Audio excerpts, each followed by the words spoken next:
Hey everybody, this is our second post. Today I'm going to touch a little bit on the topic of school. Hi Nevaeh. Um, Nevaeh is 6 years old. She is now in SK, and so far so good, although the transition into school was hard, and that's what I really want to talk about, transitioning and school. Last year Nevaeh was in JK. She did really, really, really well there. She had an amazing EA support. She had an amazing teacher. It was absolutely wonderful. This year, uh, we moved because our family expanded once again, and So we what had I to brought for also library. we also had to transition her into a new school because we moved out of jurisdiction. Um, we had visited the school a couple times before she actually started the school year. She did meet her EA. She did meet the teacher. We even brought her old teacher to school with her to meet the teacher so that it would make the transition Yeah, a little bit it easier. was really easy. It's Yes. easier. Yeah. So, anyways, Nevaeh gets picked up in the morning by the bus. So Yeah. that's really, really good. She gets on the bus very easily. Not an issue with that. So on the first day of school, we took our pictures. She was all excited to go to school, and it was just great. She was so excited. Yeah. So then she gets on the bus and she goes off to school. And I'm half expecting a phone call from the school saying that she's having a really hard time.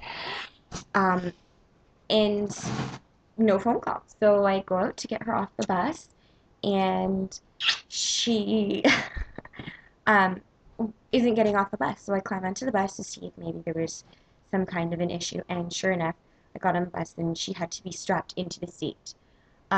She got off the bus and she was cradling her arm. Now, Nevaeh has what's called nursemaid's elbow, where if the arm is yanked in a certain position, it will actually pop her elbow out of place. So I noticed right away that she was cradling her arm. So I took her inside, did the little twist test, so to speak, to see if her arm was indeed popped out, and sure enough, it was. Because it happened on school premises, I had to call the school to find out what happened because I can't exactly take my kid to the emergency room and not know exactly what happened. So I asked Nevaeh what had happened, and she said the teacher pulled my arm. Um, and I was kind of concerned, thinking, well, why would a teacher pull your arm? Um, so I called the school and I spoke with the vice principal and I said, look, I have to take Nevaeh into school or into the emergency room to have her elbow popped back into place, and I need to know what happened. The school was completely unaware that she had actually popped her elbow out of place. Um, so I ended up having to take her to the emergency room, and there I told the triage nurse what had happened, and I was told by the triage nurse to always believe my child. And now, I know little kids exaggerate sometimes and they say things that are not necessarily true. But one thing you have to learn about an autistic child is that the truth is always there. They aren't very good liars. It's almost as if they don't know how to lie. So anyways, I was told always believe your child.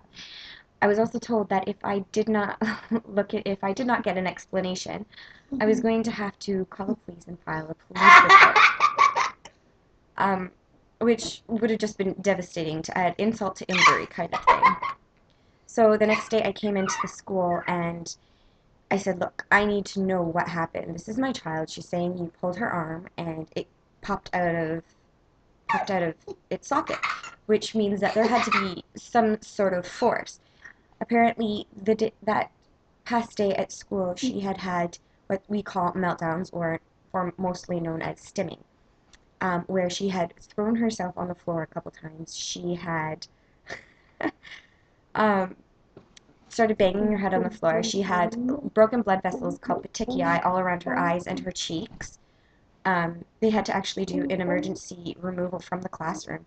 Um, and what had happened was Nevaeh did not want to get on the bus when it was time to go home, and she was holding the EA's hand, and she had pulled away from the EA and had just twisted her arm in quite the manner, in such a manner that it actually popped out of place. Now, with an autistic child, sometimes it's hard to understand that I'm not screaming because I don't want to get on the bus. I'm actually screaming because I'm in pain. And especially for somebody who had had such a rough first day of school, um, it was pretty heartbreaking to know that, the first day of school was Yeah. all about meltdowns and Yeah. screaming and Yeah, crying. it's bad screaming. It's really hurting. Yeah. Um, and that's heartbreaking. And as a parent, you And want your it's kids to go so to school and come loud. home, and their first day, they're excited to tell you about what really happened that day and the friends that they made and the pictures that they colored and that kind of thing. You don't really want to find out that they popped their elbow out of place.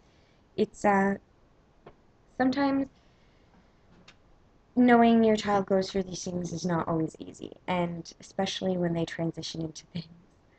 And now Nevaeh would like to show you her very loose tooth. Okay, you gonna show them your loose tooth?